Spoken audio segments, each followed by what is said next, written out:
না মরলে আমি মাহিরের হব না। জুবায়েদ তখনও মারা যায়নি।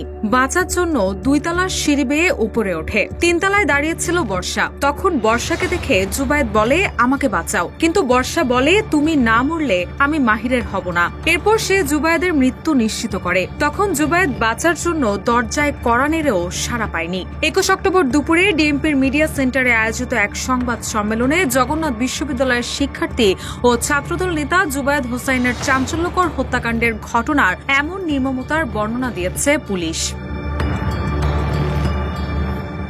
পুলিশ জানায়, গত 19 অক্টোবর বিকেলে পুরান ঢাকার আরমানিটলায় বর্ষার বাসায় টিউশনে যাওয়ার পথে জুবায়েদের সঙ্গে দেখা হয় মাহির রহমানের।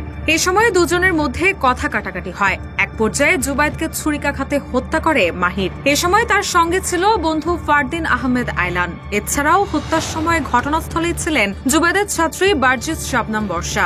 সে সময় বর্ষার কাছে জুবায়েদ প্রাণ ভিক্ষা চাইলেও মন গলেনি তার। ডিএমপির অতিরিক্ত police commissioner SN Mohammad Nazrul Islam বলেন, বাসায় পড়াতে গিয়ে জুবায়েদের সঙ্গে প্রেমের সম্পর্ক গড়ে ওঠে বর্ষার। পরে তার সঙ্গে সম্পর্কে জড়িয়ে মাহিরের সঙ্গে ব্রেকআপ করেন বর্ষা। কিন্তু মাহিরকে ভুলতে পারছিলেন না তিনি। এক পর্যায়ে বর্ষা আর মাহির 23 দিন ধরে জুবায়েদকে হত্যার পরিকল্পনা করে। সেজন্য নতুন 2টি সুইচ গিয়ার চাকুও কেনা হয়। যদিও প্রাথমিক জিজ্ঞাসাবাদে জুবায়েদকে হত্যার এই পরিকল্পনার কথা স্বীকার করেনি বর্ষা। পরে মাহির ও বর্ষাকে মুখোমুখি করলে সকল সত্যতা বেরিয়ে আসে। গত 26 সেপ্টেম্বর থেকেই জুবায়েদকে কিভাবে সরিয়ে দেওয়া যায় সেই পরিকল্পনা করেন তারা। প্রথমে ভয়ভীতি দেখাতে চাইলেও বর্ষার চাপে হত্যার পরিকল্পনা করে মাহির। সে নিজেই জুবায়েদের গলায় কোপ দেয়। এরই মধ্যে এ হত্যাকাণ্ডের ঘটনায় এখন পর্যন্ত বর্ষাসহ 4 জনকে আটক করা হয়েছে।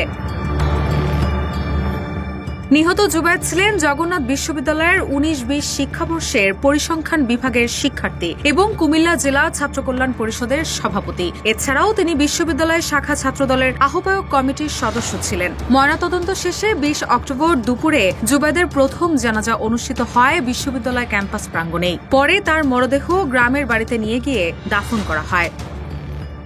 রুশা সুর, নিউজ ডেস্ক, ইত্তেফাক।